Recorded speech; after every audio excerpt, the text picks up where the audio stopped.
প্রিয় বন্ধুরা, আরও একবার আপার প্রাইমারি থেকে থাকছে বেশ কিছু গুরুত্বপূর্ণ তথ্য আপডেট। ব্রেকিং নিউজ থাকছে এই ভিডিওতে। এইমাত্র জরুরি কতগুলি খবর এই ভিডিওতে, সবটাই শেষ পর্যন্ত দেখার প্রয়োজনীয়তা রয়েছে।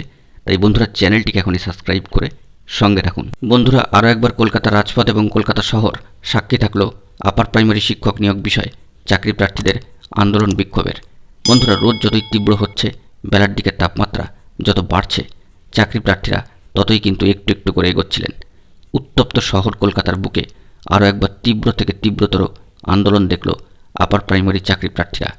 বন্ধুরা, এই আন্দোলনটি সংগঠিত করেছিল যোগ্য বঞ্চিত, ইন্টারভিউ থেকে বঞ্চিত আপার প্রাইমারি চাকরি প্রার্থী বৃন্দরা। সল্টলেকে বিকাশ ভবনের সামনে বেলা 1টা নাগাদ এই অবস্থান বিক্ষোভ আন্দোলন কিন্তু সংগঠিত হয়েছিল। মাতঙ্গিনী হাজরা মূর্তির পাদদেশে 288 দিন ধরে ধর্ণা অবস্থান করছেন আপার প্রাইমারি বা উচ্চ প্রাথমিকের চাকরি প্রার্থীরা। গেজেট আপডেট করে ইন্টারভিউয়ের দাবিতে ওই দিন তাদের বিকাশ ভবন অভিযানকে কেন্দ্র করে ব্যাপক চাঞ্চল্য ও ধুন্ধুমার কাণ্ড ঘটে।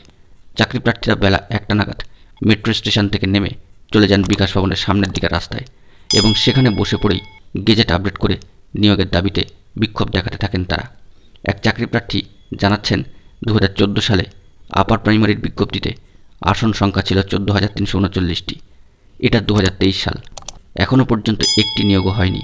মাঝে একটি প্যানেল বাতিল হয়েছে, যেখানে চাকরি প্রার্থী ছিলেন 28,000-এর মতো। অথচ নতুন করে যে ইন্টারভিউ হলো, সেখানে 14,339টি আসনের ভিত্তিতে ডাকা হলো। চাকরি প্রার্থী জানাচ্ছেন, কলকাতা গেজেটের নিয়ম অনুযায়ী ইন্টারভিউর 15 দিন আগে সমস্ত সিট আপডেট করতে হবে। সেই সিট কেন আপডেট হচ্ছে না? আমরা তথ্যের অধিকার আইনে মামলা করে জেনেছি যে আপার প্রাইমারিতে শূন্যপদ 15,000-এর বেশি। তাহলে কেন গেজেট আপডেট করে নিয়োগ হবে না? বিকাশ ভবনের সামনে ওই দিন গেজেট আপডেট করে নিয়োগের দাবিতে যখন বিক্ষোভ চলছিল, তখন তাদেরকে জোর করে কিন্তু আটক করে নেওয়া হয়। পাশাপাশি বেশ কয়েকজন মহিলা প্রার্থী চরম গরমের মধ্যে কিন্তু অসুস্থ হয়ে পড়েছিলেন। চাকরি প্রার্থীরা অভিযোগ জানাচ্ছেন, 2014 টেটের বিজ্ঞপ্তি বেরিয়েছিল, তারপর 1 দশকে নিয়ম মেনে শূন্যপদ সংযুক্ত করা হয়নি। লক্ষ লক্ষ পদ ফাঁকা থাকায় বহু স্কুল বন্ধের মুখে, নতুন নিয়োগ বিজ্ঞপ্তিও অধরা। এদিকে অসংখ্য চাকরি প্রার্থীর নিয়োগ প্রক্রিয়ায় আবেদনের বয়সসীমা পেরিয়ে যাচ্ছে। অন্যদিকে আরেক চাকরি প্রার্থী জানাচ্ছেন, মহামান্য কলকাতা হাইকোর্টের সম্মানীয় বিচারপতি বিশ্বজিৎ বসুর সিঙ্গেল বেঞ্চে এই দাবি সংক্রান্ত মামলায় তারিখের পর তারিখ চাওয়া হলেও এসএসসি বা স্কুল শিক্ষা দপ্তর এই পর্যন্ত কোনো সদুত্তর দেয়নি, হলফনামাও জমা দিতে পারেননি। ফলে পরবর্তী শুনানির দিন পিছিয়ে 15ই মে স্থির করা হয়েছে এবং তা স্থির করেছেন মহামান্য আদালত। চাকরি প্রার্থীরা চান তার আগেই কমিশন তাদের দাবি মেনে ইন্টারভিউয়ের ব্যবস্থা করুক।